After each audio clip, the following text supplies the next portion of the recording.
Olá pessoal, tudo bem? Aqui é Marta Ueche. E aí, tá maratonando os nossos vídeos, os melhores momentos? Também tá de carnaval, hoje você acha que eu vou ficar só aqui no meu chazinho? Então, aproveite, assista, né? Comenta, principalmente, comenta dragão aí se você tá gostando dos nossos vídeos. Curte, compartilha, acende o sininho, senão o Doni vai puxar minha orelha. É isso aí, pessoal. Um abraço. Tchau, tchau. Eu peguei um táxi lá, quando eu voltei sozinha pra Delhi. Aqueles táxis pretinhos dos anos 50. Gente do céu. E eu, acompanhando, eu coloquei o hotel no Maps. E acompanhando, eu falei assim, vou ver se esse cara tá me levando pro hotel mesmo, né? E eu ali, tipo, com 2% de... Bateria. O Doni não aguenta. A produção. A produção tá ali. Quase pedindo um Rivotril pra ouvir a história.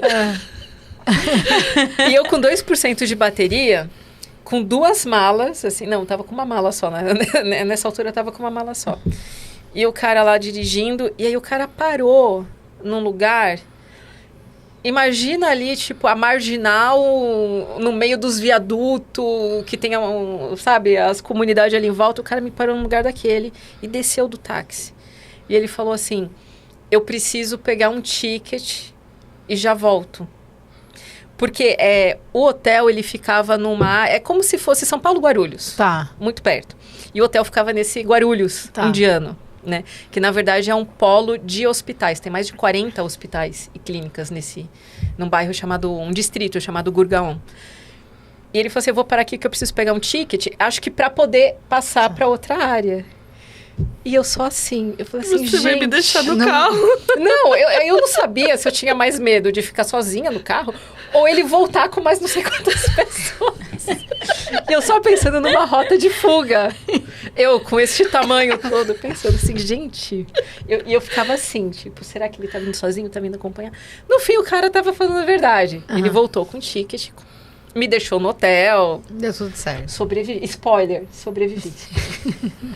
Mais uma, né? E esse o roteiro que a gente vai fazer, a gente vai para Delhi, que é a capital, né? Tem ali um sítio arqueológico, tem uns templos... Nossa, tem um templo chamado Akshardham, que é a Disney hindu, aquilo. É muito lindo, muito lindo. Você entra, assim, tudo de mármore branco, entalhado, assim, no mármore. Você olha, você chora. Porque é um lugar, assim, maravilhoso. Depois a gente vai para Agra, conhecer o Taj Mahal. Tem o Forte Vermelho e tem o Taj Mahal. E depois a gente vai para Jaipur, que é a capital do Rajastão. E é bem ali a cidade dos Marajás, sabe? Daquele tempo, assim, que era tudo... O cara sendo carregado na liteira e tal. E em Jaipur, senhora astróloga, nós temos um observatório. Na verdade, é um mapa astral no chão, eu diria. Já tá co-criando eu ir mesmo, né? Já tá usando tudo. Tá usando o seu lado advogada, até tá pra ler, aprender um pouquinho de astrologia vendo médica, né? Olha como a astrologia é importante para os hindus. O Marajá da época, ele fez um mapeamento dos lugares certos e ele mandou construir 5 observatórios na Índia toda. Eu esqueci o nome, acho que é Jantar Matar. Não, eu esqueci o nome. Mas em Jaipur fica um desses... Observatórios. E é muito louco, porque você vê assim, tem um monte de escultura. É um parque com um monte de escultura.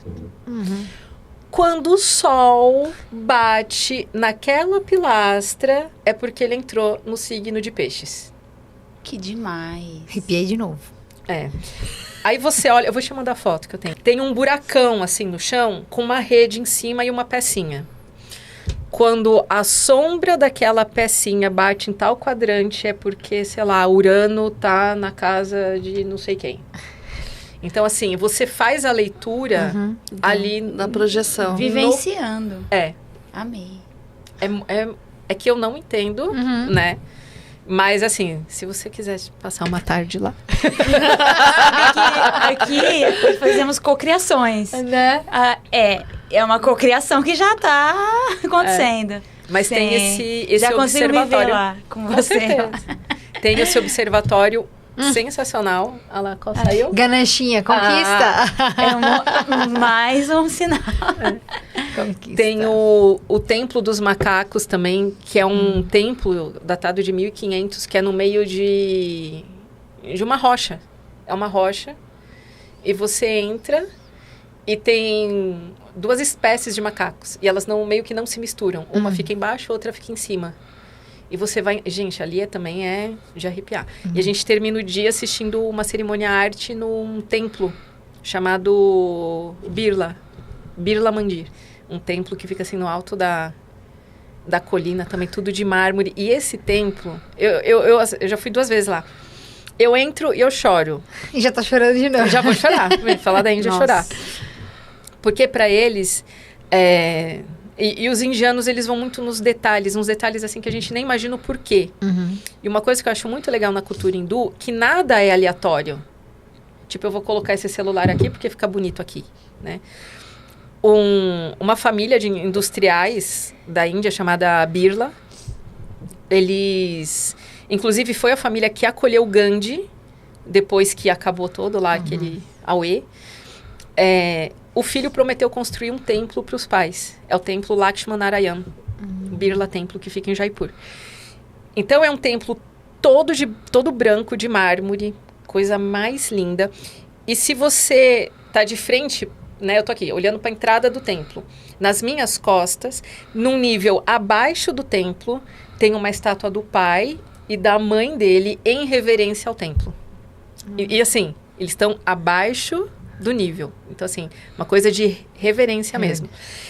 E quando se você circula, porque também é uma tradição hindu, você circular o templo, porque é como se você estivesse circulando o cosmos, ele é todo decorado com santos de várias religiões. Então, de várias religiões e vários filósofos. Então, tem Maria, tem Santo Antônio, tem Aristóteles, tem santos, sei lá, jainistas, da China, deidades da China. Então, todo o templo tem essas deidades de outras religiões, porque eles falam assim, não importa a sua religião, aqui é um lugar de oração, de comunhão divina. Todo mundo é bem-vindo. E aí você entra lá, meu negócio assim... E qual que é a diferença de um yogi que tá trabalhando a yoga lá na Índia e você que trouxe tudo isso para o Brasil? E como que você trabalha esse processo de tudo que você aprendeu lá e integrar aqui? Muito interessante sua pergunta, Marta. Que o yogi que tá lá é o de verdadeinha. Gostei dessa, verdadeinha. Mas eu tava lembrando disso ontem. Depois que eu fiquei 1 mês na escola, eu até perguntei pro meu professor lá. Eu falei assim, foi tão legal esse 1 mês, porque foi 1 mês vivendo yoga. Então, tipo, eu acordava, já tava na yoga. Eu comia comidas ali, que a gente chama de satívicas, que são comidas mais super saudáveis, mas são neutras. Que nem te deprime e nem te exalta, para você manter ali uma equanimidade. E na capital mundial do yoga, que é Rishikesh, com Ganges do lado, e falando de yoga, e estudando filosofia, tipo, acordando 5:30 da manhã, dormindo 8:30 da noite. Eu falo assim, gente, e agora que eu vou voltar para minha realidade? O que faço eu, né? O que faço eu agora para aceitar esse mundinho? Foi difícil. Não é bolinho. Mas eu tento encaixar dentro da minha rotina. Então, por exemplo, a primeira aula que eu dou às 6:15 da manhã, que querendo ou não, já é minha prática também. Tá. Então, eu tenho ali já uma prática matinal. Antes da aula, por enquanto, eu ainda não estou conseguindo. Mas o que seria o ideal? Eu acordar ali entre 4:30, 5 da manhã no máximo, tomar um banho, fazer as rotinas de uma prática, meditação, e aí começar o meu dia. Tá. Mas, considerando que o meu dia acaba às 10:30 da noite... Então, por isso que eu falei, né? É o que dá para adaptar, né? O que eu adaptei? Eu dou a aula da manhã, eu termino a aula e eu já faço ali a minha prática de meditação e pranayama. Tá. Então, eu tiro das 7h15 da manhã até umas 8 horas, momento meu. Ali eu paro, medito e, enfim, tem um momento de conexão. Transcorro o meu dia normal. E aí, antes da aula da noite, então quando tipo umas 6 horas, aí eu paro e tiro mais 1 hora para mim. Aí nessa 1 hora, às vezes eu pego meia hora para ler alguma coisa relacionada a yoga, livros, que eu tô com trocentos livros para ler, e mais meia hora para meditação. E aí vou para as aulas da noite. E agora, como tá na jornada da leitura da autobiografia de um yogi, Sim. antes de dormir, né, ali, já na cama, aí eu pego a autobiografia e leio. Aquele Volta um capítulozinho. pouquinho. Onde que as pessoas acham você lendo? Como é que é isso? Explica porque o povo não te conhece, né? Quem tem vontade de entrar nesse clube de Isso. leitura. Opa! Então, começou no dia 18 de novembro, é um movimento mundial, e não é rádio mundial.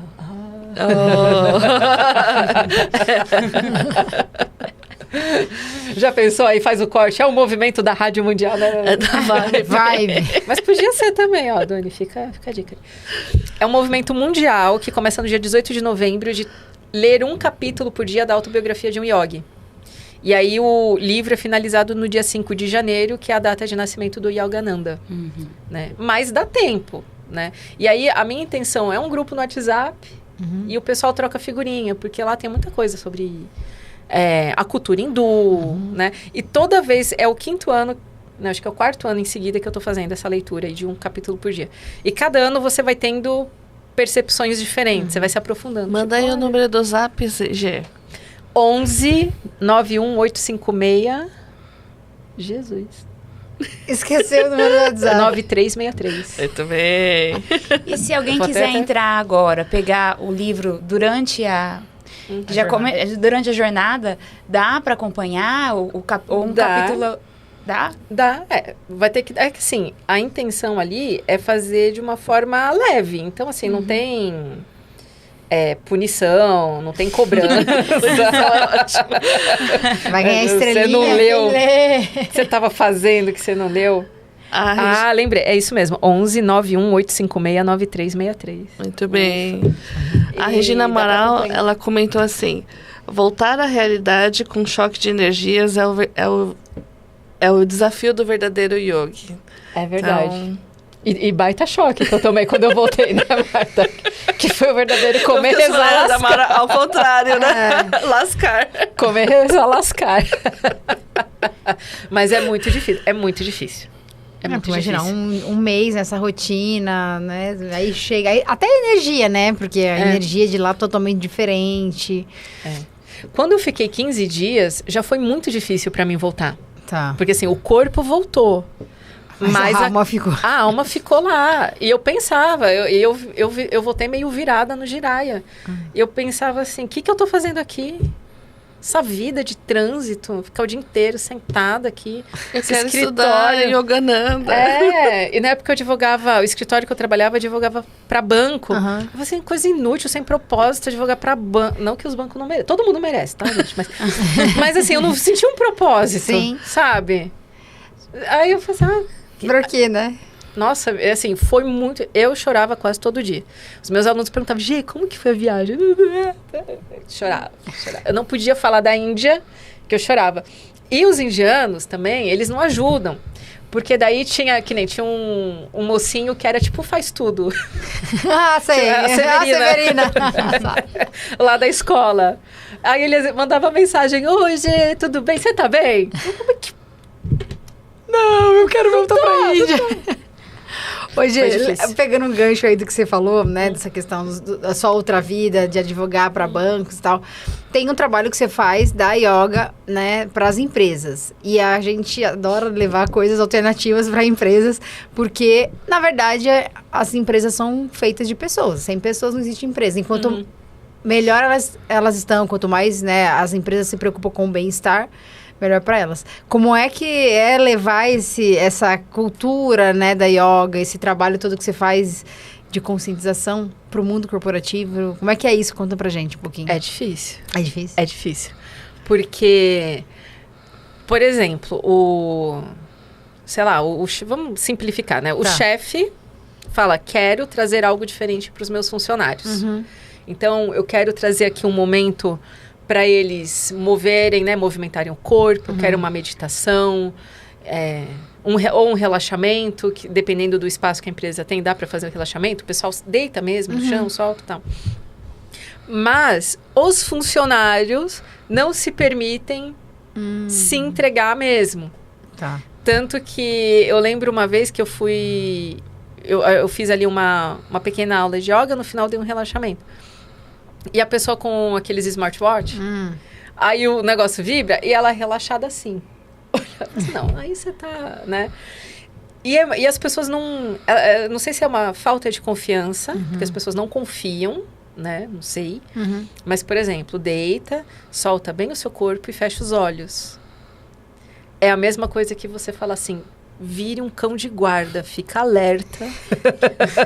Mas acho que talvez seja o mesmo desafio que você teve no começo. Lembra que você falou que deu tudo, ficava desconfortável, deu tudo errado no corpo. Pode ser. Não, mas não vou passar pano, não. Mas as pessoas não conseguem relaxar. Não conseguem relaxar. E eu ainda brinco com elas. Eu falo assim, o seu chefe pagou pra você estar aqui. Ele sabe que você está aqui. Não, mas eu tenho que responder e-mail, eu tenho que mandar planilha, eu tenho que... Sabe? Então, assim, eu sinto que as empresas estão se empenhando mais para trazer essa questão da saúde integral para os funcionários, para ver a parte emocional, a parte mental, diria até a parte espiritual ali, para você ter um momento para você. A saúde física também, porque sabe, né, que você ficar o dia inteiro sentado não faz bem para a saúde, mas os funcionários é que têm mais dificuldade para se permitir, tipo assim, eu vou fazer uma... Gente, às vezes são 5, 10 minutos só, que a gente já faz pensando na rotina da pessoa, né? Então, tipo, eu não vou ali dar 1 hora. Às vezes são 10 minutos e as pessoas não se permitem. Não posso, não consigo. É uma resistência para quebrar um padrão de estar sempre produtivo, estar sempre alerta. A gente percebe muito isso também nos trabalhos, né, que a gente faz, que existe mesmo uma resistência quando vamos respirar, vamos... É uma programação que existe. As pessoas não relaxam. Eu entendo isso. Mas ao mesmo tempo, eu acho que assim, é um desafio, né? Mas ao mesmo tempo, eu acho que conforme, por exemplo, eu tava vendo uma matéria ontem, né? Que o Google tem isso, né? Aí tem vários anos já, e eu conheço algumas pessoas que trabalham lá e tal. Eu acho que também tem o lance, isso que um pouco que a Marta trouxe. As pessoas precisam se acostumar a isso, porque a gente tá tão... eu tenho que entregar as coisas, mas... É verdade isso. É tão se preocupando. Quando a gente vai fazer algum trabalho também nas empresas, a gente tem essa proposta, né? De trazer essa questão, que até um amigo nosso falou pra gente, de cada ser o que tem que ser. Então, olhar pra mim, e não é só com a yoga, é uma questão das pessoas, às vezes, se permitirem mesmo. Então, acho que faz parte, e como a gente aqui no podcast, né, gosta de trazer coisas novas realmente, apesar que a yoga já não é nova no mundo corporativo, mas acho que para quem tá assistindo, sabe, se permita mesmo, sabe, porque o maior beneficiado vai ser a pessoa, né? Então, eu vejo muito isso, assim, por isso que eu queria te ouvir. E é um trabalho de beija-flor, é saber que faz parte do processo.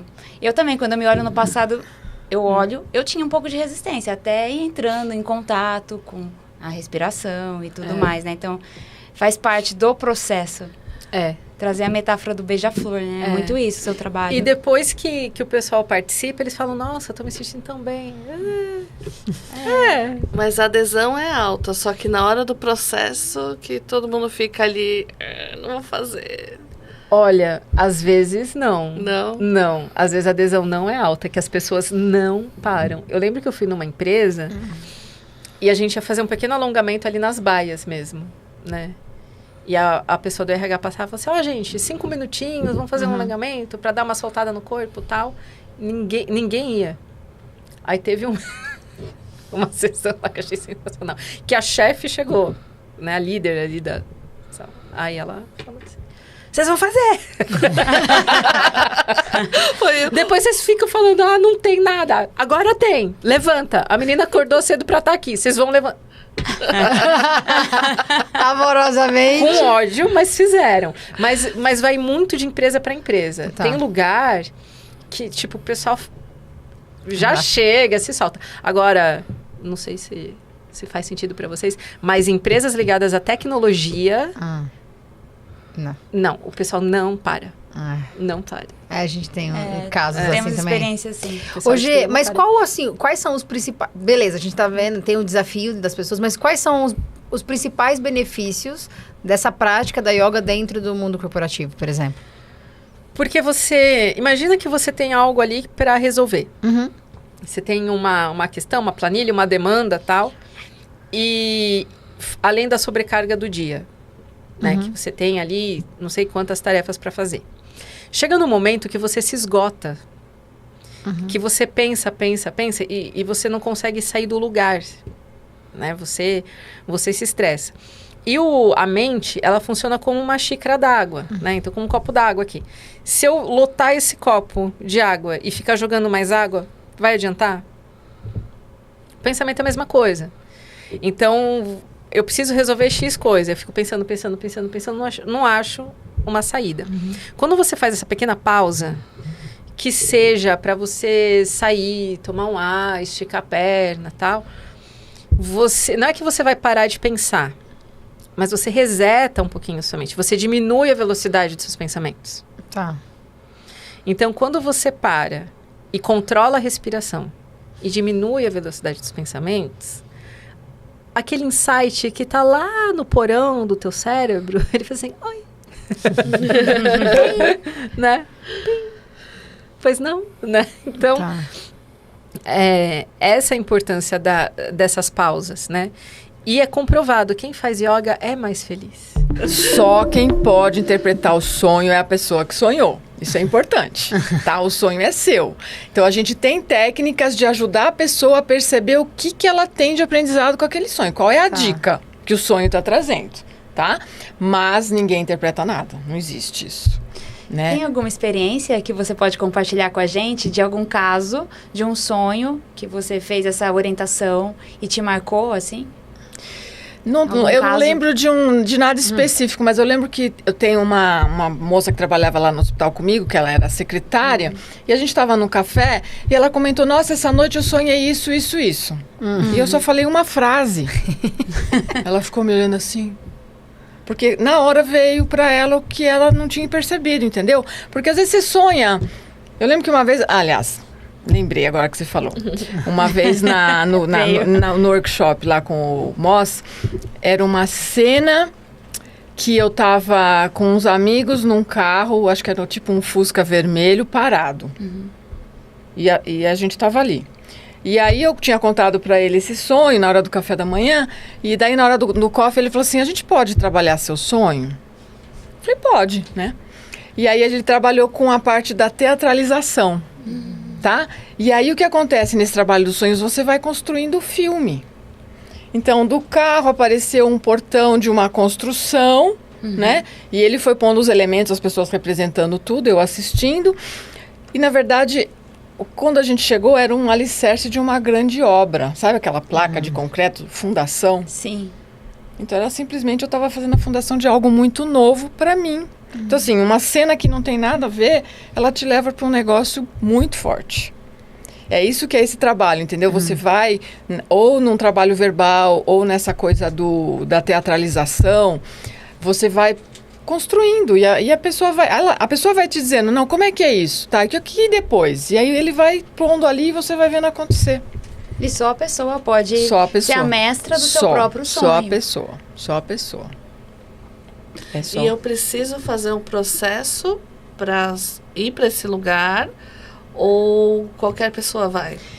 Qualquer pessoa pode, né? Por exemplo, se você está tendo um sonho, você desperta e de repente também é um sonho bom, deita e continua o sonho. Ele é seu, você é o diretor do filme. Então você continua. Ou mesmo você está num sonho que não é legal. Não, eu quero outro final para esse sonho. Né? Eu tenho alguém correndo atrás de mim e eu acordei. O que eu vou fazer? Eu vou continuar correndo muito rápido e vou fugir, por exemplo, né? Mas você vai ter um jeito de criar um sonho diferente, ou finalização que você deseja. Porque, na verdade, quando o sonho vem, às vezes é só para mostrar que, peraí, você tem um potencial, você vai conseguir brigar com esse bicho-papão. Que é o que a gente brinca com a criança, né? Uhum. Briga com ele, mata o monstro, sei lá. Ludicamente fica até mais fácil. Sim. É legal ter um caderninho dos sonhos, né? Sim, Pra ir anotando. o Diário ir dos Sonhos costurando. faz parte, porque isso a gente até recomenda mesmo. Porque tem sonhos que você acha que ele é recorrente e, na verdade, a cada sonho ele acrescenta um pedacinho a mais. Então, quando você faz a leitura depois do diário, você vai ver que tem uma história sendo contada ali. Demais. Sim, eu tenho um, que é bem assim. Aí toda vez que eu sonho, eu tô na faculdade e faltou uma matéria.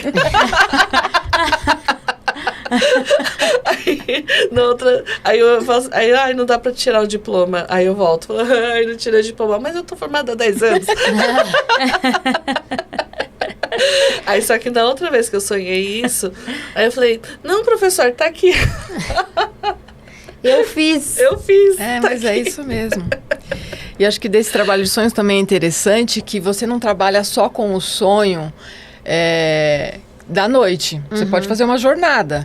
A gente pode propor uma ideia, propor uma viagem, que eu vou propor um começo e depois vocês vão seguir a história no ritmo do tambor. Que legal. Tá, e aí então você- é como se fosse uma meditação, assim. Isso. Tá. Tá? Só que você não vai guiando. Tá. Eu vou te dizer, olha, a cena é tal até aqui. A partir daqui você vai. Tá. E aí você faz a viagem e depois, isso tudo acordado, entendeu? Aham. E outra coisa do sonho que também a gente trabalha quando é o sonho da noite, você pode trabalhar em grupo, né? Então você compartilha seu sonho, você autoriza e a gente faz uma jornada de tambor no seu sonho, continuando a história. E aí, cada pessoa que fez, na hora que volta, vai te trazer uma mensagem completamente diferente. E nossa, é muito legal. Nossa, que demais. Gostei. Eu não dando- conhecia, fiquei curiosa. Quando eu vi, eu falei, nossa, eu ia perguntar a parte do eu falei, queria saber mais sobre isso, Já né? tá aqui. Já tá, ó, no campo. É isso aí. Porque eu acho que sonho é uma coisa que causa muita curiosidade para as pessoas, né? Porque tem gente que acha que deita, dorme, sonhei, tive um sonho e deixa aquilo. Só que pensa assim, se a gente passa, né, em média, 7, 8 horas dormindo, isso deve ter alguma importância na nossa vida, né? Então, E sendo que se é um lugar onde você encontra as Sim. pessoas ali, seres, para você poder resolver uma situação, é um lugar bem importante. Bem importante, exatamente. E que a gente não usa, então, como uma ferramenta, né? E também muitas pessoas acham que não sonham, né? sim. E na verdade a gente não lembra. E eu acho que a coisa que interrompe essa memória é o despertador. É ter hora para acordar. Entendi. Porque você pode perceber, se você estiver tranquila, se você for dormir tranquilamente, sem ter hora para acordar, a hora que você despertar, se você parar um pouquinho, às vezes você lembra que você sonhou. É verdade, faz sentido. Porque a hora que toca o despertador, a pessoa, Você né, corta. tipo, um trauma, né? Tipo, oi. Ou na verdade nem dorme. Eu sou assim. Eu já tenho meu relógio programado. Então, Diogo, mas tem uma programação, né? Né? Então eu falo, daí eu acordo 2 minutos antes e fico só esperando. É por isso que tem gente que vai ter mais sonho quando tá na natureza, Sim, quando tá quando você tá de férias, desconectado, quando você não tem tá num preocupação. lugar mais silencioso. Aí, às vezes, é quando vem os sonhos. Uhum. A lembrança deles. É né? verdade. Então, Legal.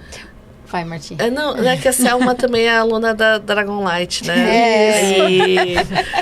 E é interessante quando você falou da alquimia, porque aí agora a gente volta lá atrás, né? Traz aqui pra cá.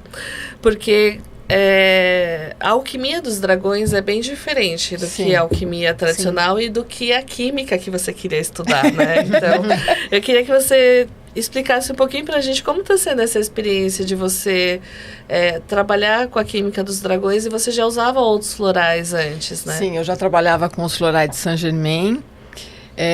E o que eu tenho percebido depois da Dragonlight é que eu saí daquela coisa da teoria dos florais para ir pela radiestesia, pelo trabalho do pêndulo, de achar a melhor essência. Até meu sobrinho neto estava com problema de não dormir, minha sobrinha estava ficando doida, ele é pequenininho. E aí eu fui testar um floral, não testou Dragon, né? E aí eu fui lá na minha caixa porque eu tenho de Saint-Germain, e testou um que eu nunca imaginei que ia ser. Falei, mas tá bom, né? Então vamos preparar esse e dar para ele. Então, assim, eu acho que é isso que foi acontecendo, assim. Você faz e você vê o resultado e aí vai fazendo. É bem interessante, né? E como é que Porque assim, os dragões, a gente trouxe a Anton, vamos trazer a Ana. Ana, você está na nossa lista. Porque a Ana e a Anton, elas sempre trabalharam muito com pessoas em risco, né? Então, cavalos machucados. Então, eu achei interessante esse movimento dos dragões também te trazerem, porque eles têm essa busca de ajudar, principalmente as pessoas que estão machucadas, né? Trabalhar com pessoas em necessidade, né? Então, como que é para você? Você chama eles para ajudar? Como que você... Ou eles ficam de um lado e você de outro? Não, acho que eles estão juntos, entendeu? Toda uma egrégora tá junto já e vai junto. Porque acho que eles me ajudam nessa coisa de perceber qual... Porque, na verdade, a questão é o sofrimento, né? O ser humano traz muito sofrimento. Então, assim, eu consigo perceber atrás daquela queixa, daquele sintoma, qual é o sofrimento que a pessoa tá tendo. E aí eu consigo conversar com ela sobre isso. Ah, legal. E você percebeu que depois que você começou a trabalhar mais com essas, né, terapias integrativas, principalmente os dragões, eu acho, né? Sua intuição, ela ficou mais afinada? Sim. Parece que alguém... Né? Não, eu tava outro dia tentando lembrar, porque teve um momento, há muitos anos atrás, que minha intuição era muito forte, né? Eu escrevia, eu fazia uns desenhos que minha amiga, que é espírita, dizia que eram mediúnicos, de cura. E agora eu olho, outro dia eu achei aqueles desenhos, eles lembram muito uma linguagem. O Doni até conhece, né? Já ouviu muito. Entendeu? A Lili Wong trazendo a linguagem de luz. Então, são uns desenhos que assim, eu simplesmente desenhava e ela fala assim, você não vai pendurar em lugar nenhum, você vai deixar aqui na mesa. Quem tiver que olhar, vai olhar. E eles são todos, né, tem um movimento, umas cores. Então assim, acho que já tinha alguma coisa que vinha e que eu não sabia. E que vai vindo. E vai vindo e tudo bem. Eu acho que a grande sacada, né, desses trabalhos, e é legal ouvir vários profissionais, né, de diversas profissões, é que dentro de nós, a sabedoria já está dentro de nós. E a Anton falou isso muito aqui, né? Não dê esse seu poder pessoal para ninguém. O que a gente pode fazer é acrescentar as ferramentas e relembrar toda a nossa essência. Então, acho que nessa jornada eu percebo essa similaridade nos nossos convidados, né? Que vem aqui, que tem sempre uma jornada, mas que o processo sempre começa aqui dentro, né? Mas uma que eu tô percebendo, assim, veio hoje... É o cuidado com o corpo. Sim. Porque a Anton com cuidado com o corpo, a Selminha, a outra Selma, com cuidado com o corpo, a Geisa com cuidado com o corpo, né? A Selma, então assim, perceber que existe essa mensagem para que a gente cuide do nosso corpo mesmo, porque a gente não existe sem ele aqui nessa dimensão, né? Apesar de o podcast chamar Energia Estelar... Não, mas energia estelar para que integre no seu corpo, sim, né? E esse olhar integral, que somos corpo, sim. Depois vamos cuidar da mente, e depois vamos cuidar do espírito, mas a importância do corpo é muito, muito característico mesmo, né? De todos que a gente conversou. E eu acho que a mudança, né, do que o pessoal tem falado sobre consciência, expansão, né, tem a ver com mudanças corporais. Então, eu acredito que realmente muita coisa vai começar a vir pelo corpo. Sim. Então, até nessa necessidade desse cuidado com o nosso corpo, que eles estão chamando a atenção, para a gente poder receber as novas informações. Que é o lugar preventivo. Sim. Que é importante, né? Que eu acho que é a questão do autocuidado, né? Que eu acho que se teve um grande aprendizado com todas essas linhas, foi eu entender o meu autocuidado. Porque isso, eu era ótima para cuidar de todo mundo, entendeu? E aí você vai ficando no final da fila. Nunca, né? E aí você, né? Eu tenho que fazer aquilo, né? Eu tenho que ser... coerente, né, com o que eu falo e o que eu faço. Então, o meu autocuidado, eu tenho cuidado mais ultimamente. E assim, às vezes as pessoas vêm, seja no médico, no terapeuta, achando que o outro vai resolver o seu problema. Por exemplo, não tem como tratar dor crônica se a pessoa não fizer exercício regularmente. Não adianta ela não tem remedinho. Essa responsabilidade pro médico. Não tem remedinho, não tem fisioterapia. A parte dela. Exatamente. Então assim, você tem que ser, né, o protagonista do seu cuidado. Não só dos sonhos, né? Não mas só da dos vida sonhos, real. exatamente. Então, acho que o cuidado é isso. A gente... o adoecimento, para mim, é uma busca de equilíbrio do corpo. É o corpo buscando um jeito de se equilibrar de novo. E Selma, eu tava vendo aqui que você também é consteladora familiar. Sim. Entre as infinitas possibilidades. E como que você vê essas relações familiares, né? A parte sistêmica, na causa de dores crônicas, na causa de doença? Existe ou não essa questão da doença hereditária? Como que isso acontece no Dentro das constelações, a doença vem buscando um equilíbrio do sistema. Importante sempre. Essa consciência. Ou para algum segredo, ou para alguma coisa que ficou lá esquecida, ou alguém que está excluído. Alguma questão dentro do sistema existe e a doença vem para buscar esse equilíbrio. Né? Existem constelações de doenças, a pessoa traz um sintoma e você constela o sintoma e ele leva para a história. E aí esse é um caso, e pode ter doenças hereditárias também, e alguns casos não são, é simplesmente uma questão do sistema surgindo. Mas a doença hereditária também pode ter surgido de alguma questão antes ainda. E foi passando. E aí continua presente atuando até que você né, equilibre aquilo lá atrás. Então pode acontecer os dois casos, uma doença hereditária e uma questão do sistema apresentar uma doença que está mostrando um ponto de exclusão, um ponto Sim. Até porque, né, se a gente olha um pouco mais amplo, a gente fala às vezes de doença hereditária, mas é porque a família tem aquele padrão de comportamento, de pensamento. Então, como só vai repetindo, isso vai se mantendo, né? Até que alguém identifique e aí a gente fala, né? Faz diferente e aí isso pode... Exatamente. Né? E assim, a nossa célula não traz só né, características físicas. Nosso DNA traz todas as nossas memórias ancestrais. Total. E uma doença na família pode ser a tentativa de curar alguém também. A importância da constelação para trazer essa consciência. Aonde aquele tema vai levar, a gente nunca vai saber, a não ser que você comece a olhar. Mas alguma coisa tem. Sempre tem. Você estava falando do autocuidado, me veio uma coisa para voltar lá no começo de novo, que você falou da natureza, né, dessa integração. E eu tenho refletido muito sobre essa questão do planeta, né? A gente até assistiu um filme esses dias que fala disso, e eu vejo que quanto mais a gente começa a ter essa consciência do autocuidado com a gente, entender que nós não somos parte da natureza, nós somos a natureza, né? Porque a gente fala assim, eu vou cuidar da natureza. Se você cuida de você, você já está cuidando da natureza. Então, isso foi uma coisa que virou uma chavinha para mim. E aí, acho que é muito importante as pessoas perceberem isso, né? Porque, por exemplo, se eu não cuido de mim, eu não vou ter essa percepção de, eu vou cuidar mais, né? Vou preservar mais as árvores, vou, sei lá, separar o lixo. E são detalhes pequenos que eu tô entrando nesse assunto porque eu passei na banca e eu vi uma revista falando que 2024 foi um dos piores anos em questões climáticas. Assim, tem mais coisas, mas enfim. Eu acho que é importante essa consciência, né? Porque se eu não cuidar de mim, como é que eu vou ter essa percepção de cuidar dos outros seres? E aí a gente entra, né, enfim, permitir que outros seres também cuidem de nós. Então, acho que é importante também olhar para esse cuidado, né, porque senão acho que isso me preocupa, assim, às vezes vem uma dor que eu nem sei explicar, né, assim, tipo, parece que as pessoas não estão entendendo o que está acontecendo. Não, é só uma chuvinha no dia que não estava programado, né, tô no verão e dá aquele frio de... Então, assim, como você vê isso, Céu? Você que... eu acho que, assim, uma coisa que eu acho muito linda no trabalho Dragon Light é isso, né? Você está fazendo um trabalho para você, né? Porque a gente faz trabalho pra gente, mas você sabe que você está repercutindo isso no planeta inteiro, no universo inteiro. Então, é muito curador, né? E essa coisa de cuidar do planeta é uma coisa que eu sempre tive, né? Então, eu acho um absurdo quando você vai na casa de uma pessoa e ela simplesmente não separa o lixo. Joga tudo junto. Em casa eu sou muito chata. Meus filhos, falei, gente, uma coisa é uma coisa, outra coisa é outra coisa. Tem 2 lixeiras, por favor. Né? E assim, não adianta a gente achar que o problema é o desmatamento, o buraco de ozônio, não sei o quê. Gente, começa na sua casa. Sim. Se você já...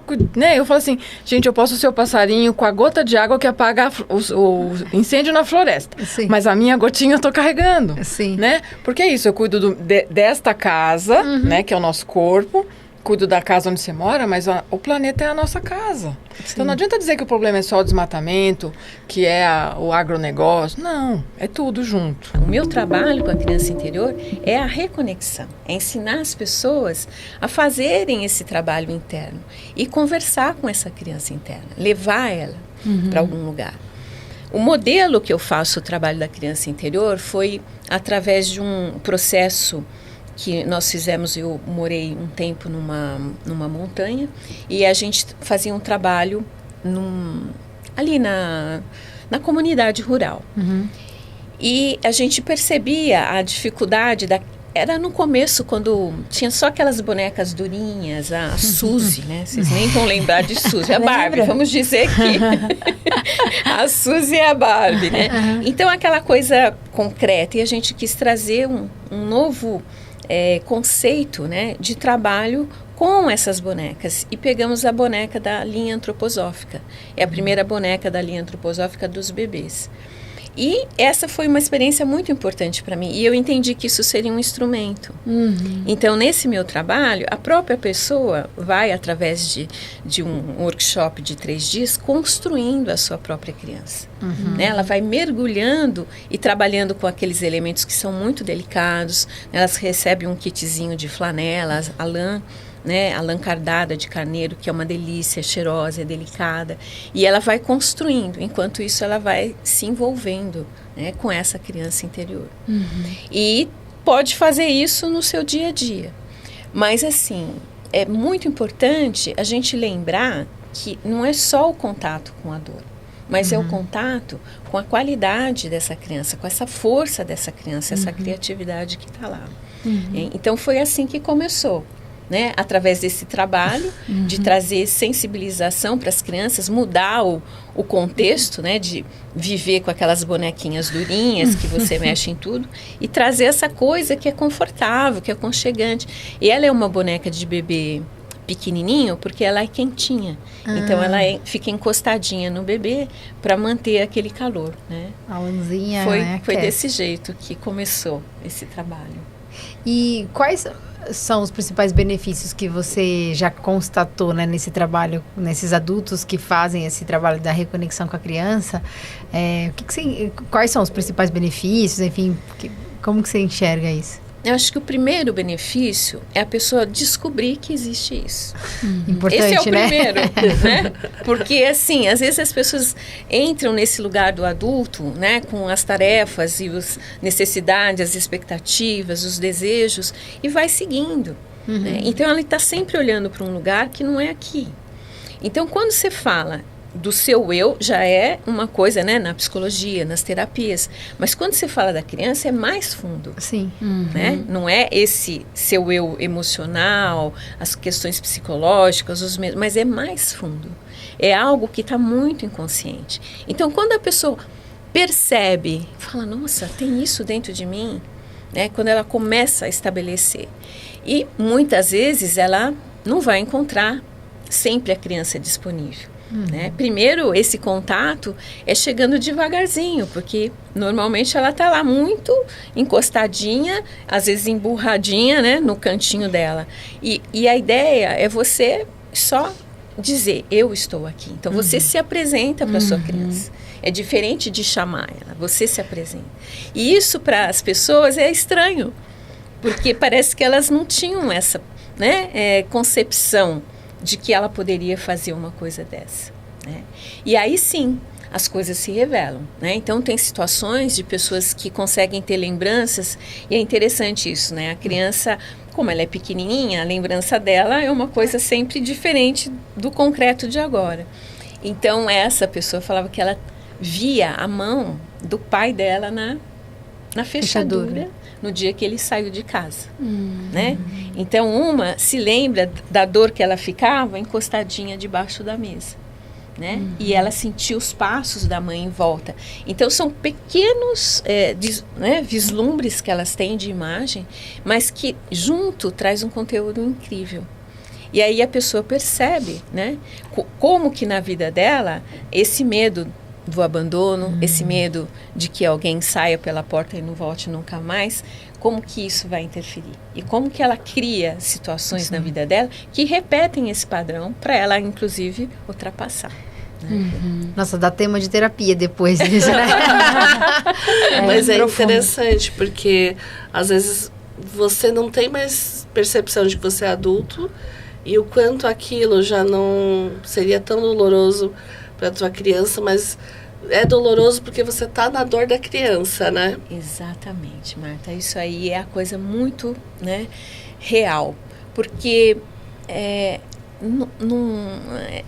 a criança, ela guarda aquele momento específico, daquela dor. E a dor é grande, né? Porque ela é pequena e aquilo é enorme. Inclusive, as próprias imagens, os pés da mãe passando e ela com medo da mãe bater. Então, ela guarda aquela dor. Então, quando ela olha para isso, né, e aí ela se oferece, eu estou aqui, para dizer para a criança, confia, a gente está junto. Né? Então, essa dor, ela começa a se transformar. É essa que é a ideia. Né? Tá. Que essa dor perca esse valor que ficou impregnado naquela criança daquele tamanho. Porque hoje ela é uma adulta. E aí ela começa a olhar, não, mas... Isso eu consigo fazer, isso eu já fiz diferente, a minha vida já me trouxe até aqui nessa condição. Então, ela começa também a constatar o caminho que ela já conseguiu vencer.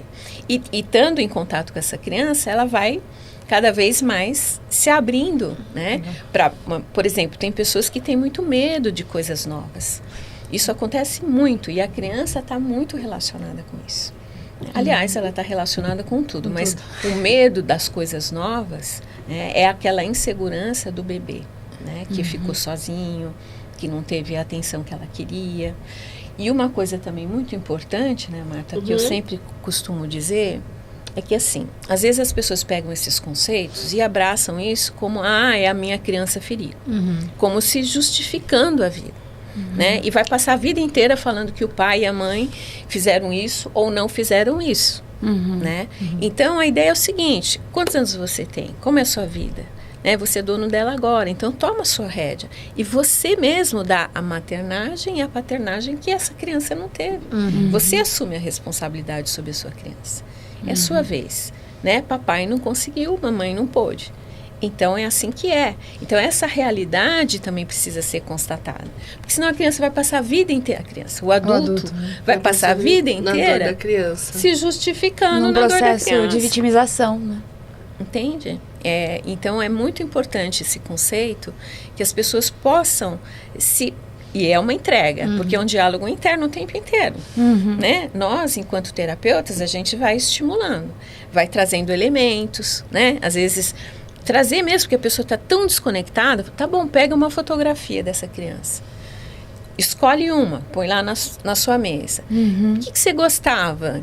Um brinquedo, um doce que te traga essa lembrança. Né? E ela vai começando a conviver. Inclusive, eu peço para a pessoa criar um espaço físico pequenininho. Às vezes as pessoas, né, têm medo.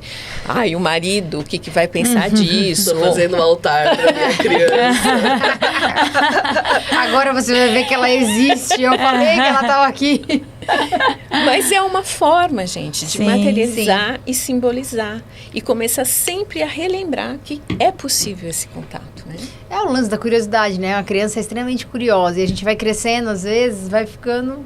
Né, perde isso que você falou, acho muito importante a gente resgatar, né?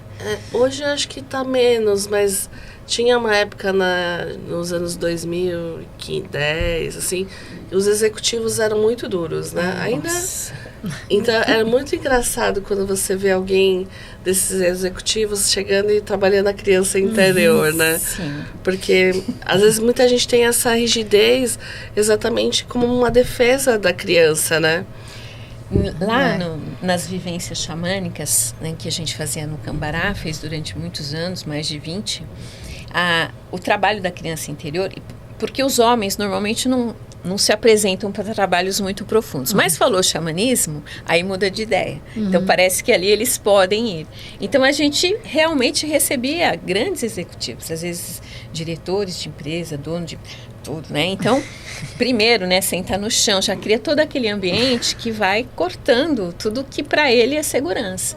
Gente, assim, eu tive experiências muito, muito especiais, né, de ter aqui nos braços, né, esses grandes homens, né, que tudo sabem, que tudo decidem, chorando de soluçar, né? E aí você vê o poder que essa criança tem, né, de sensibilizar, de quebrar todas aquelas armaduras, né, quando a pessoa realmente se permite entrar em contato.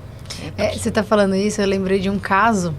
Uma vez eu atendi um executivo, ele era diretor, enfim, numa equipe gigantesca. E aí, a gente fazendo um processo de coach normal, e a gente já tinha feito várias sessões, né? E ele sempre aquela questão, eu não consigo me relacionar, né? Sempre o ter, o fazer e tal, e eu esquecia do ser. E aí eu falei, tá, vamos fazer uma sessão diferente hoje. A gente fez numa sala fechada, que não tinha, porque geralmente tinha vidro, né? Tá. Aí a gente foi numa sala que não tinha, e eu fiz uma visualização com ele. E aí eu falei, quando acabar, não importa o que você esteja sentindo, você não vai falar comigo nada, você só vai pegar um papel e escrever. E aí, no meio da visualização, né, ele começou a chorar. Assim, mas ele chorava igual criança. Aí eu dei um copo de água, dei um lenço pra ele e ele de olho fechado. E aí quando acabou, ele fez conforme eu falei, escreveu. Aí eu falei, a hora que você se sentir pronto, que já tá todo o seu processo ok, aí a gente pode conversar, mas fica no seu time.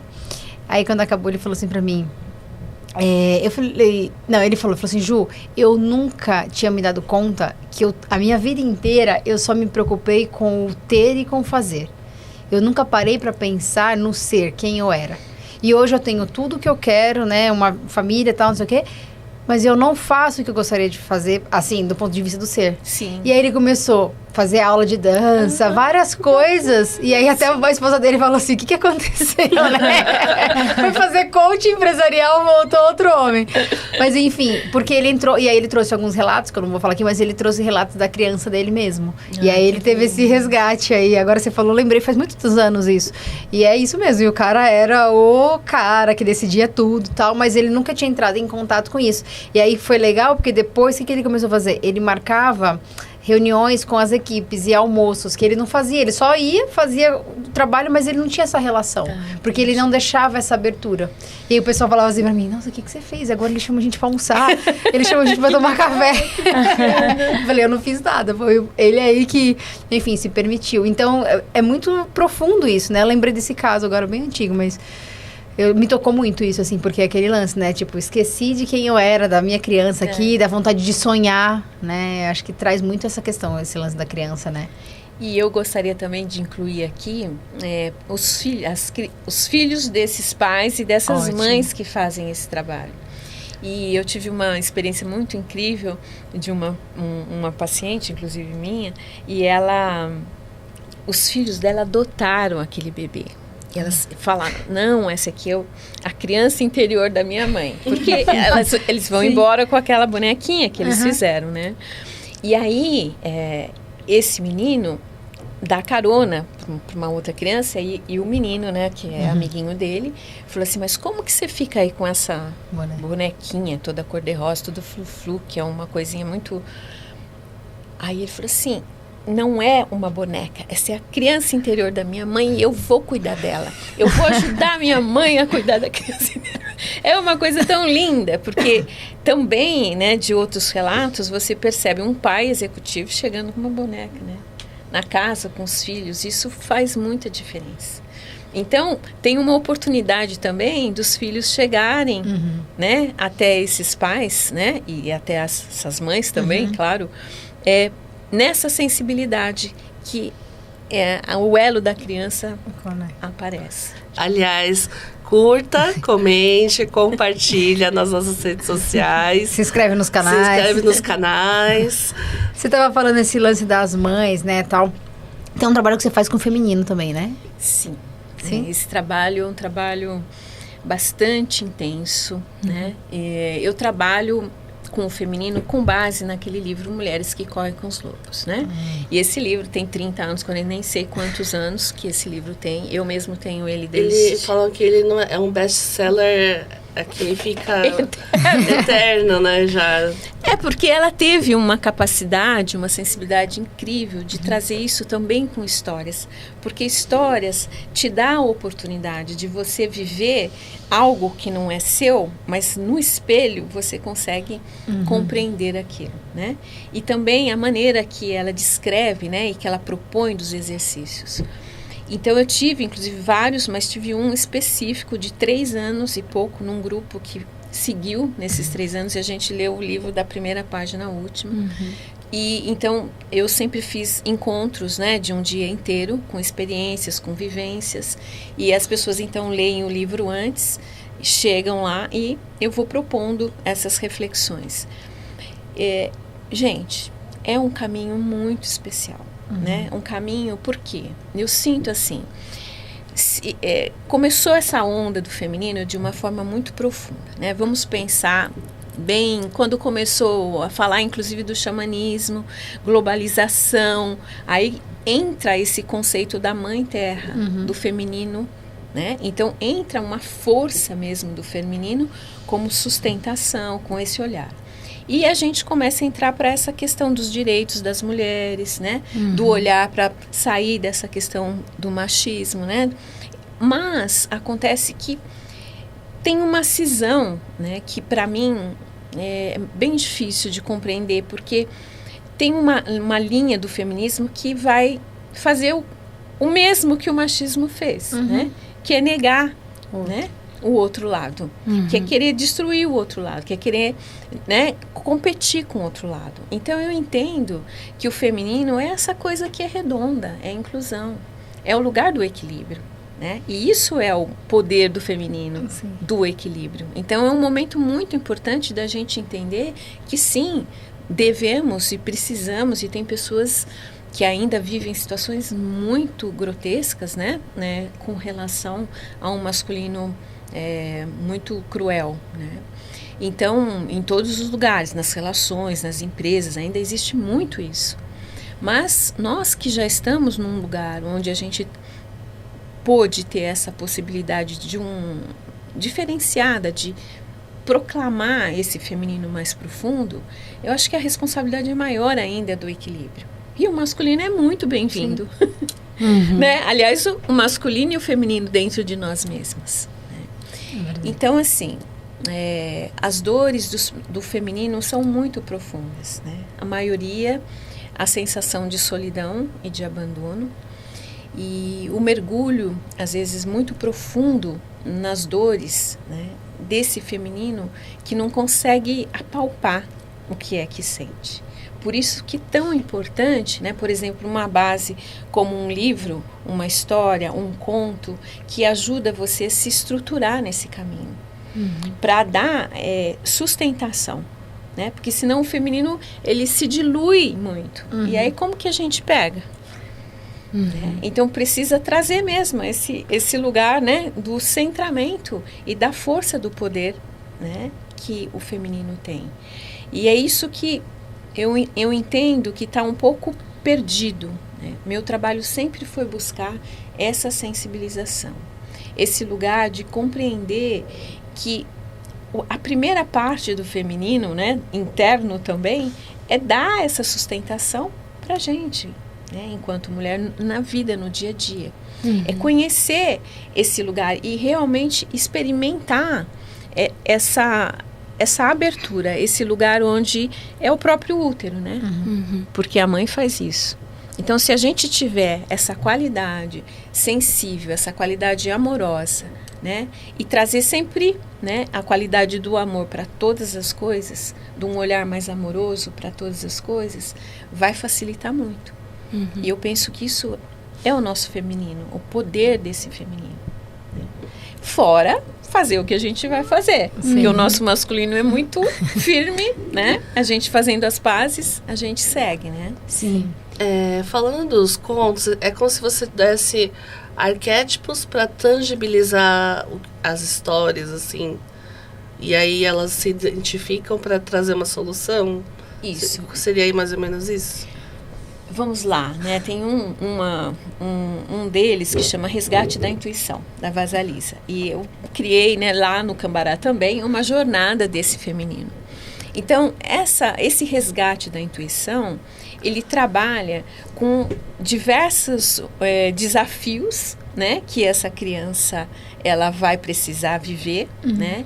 E ela só tem uma coisa com ela, que seria uma bonequinha de bolso, que a mãe, né, acabou falecendo, e ela sempre conectava com essa bolsa, que é a Vasalisa. E aí o que acontece? Esse lugar dessa conversa interna, né, traduz que algo em nós sabe mais do que nós, né? Esse feminino, ele tem essa capacidade desse mergulho interno e trazer uma visão diferenciada de cada coisa. Saber esperar, saber olhar. Então, esses arquétipos, né, por exemplo, da bruxa, no caso tem uma bruxa, e ela precisa ir buscar um fogo, e ela tem que enfrentar várias situações que ela não consegue compreender, né? O cavalo vermelho, o cavalo preto, um cavaleiro que vem e passa por ela, ela tem que fazer tarefas, que é muito legal, né? Por exemplo, essa questão da tarefa, né? Tem uma tarefa que ela precisa separar as coisas. E uma das tarefas é que ela precisa pegar um monte de esterco que tem sementes de papoulas. Né, um monte imenso, e ela tinha uma noite para fazer isso. E ela já tinha feito várias outras coisas, que era separar isso daquilo. E veio essa principal. E aí é muito bonito isso, e muito profundo, porque nesse momento a Vasalisa, né, a bonequinha, fala para ela: vai dormir que eu faço isso. Né? Então, assim, tem certas coisas que não estão na racionalidade e no fazer. Mas na profundidade que você compreende esse separar. E que não precisa ser na ação. Então, são muitas coisas que esses arquétipos trazem para você. Né? Tem uma muito, muito especial que é sobre o rio, né? As águas claras. Né? Que é o rio abaixo o rio. Então, que a gente está vendo as coisas aqui no rio, mas que se você mergulhar mais fundo, né, as águas límpidas e a correnteza, ela é capaz de te levar. Né? Enfim, são diversos movimentos, né, que se propõem na alma. A gente sente aquilo na nossa alma.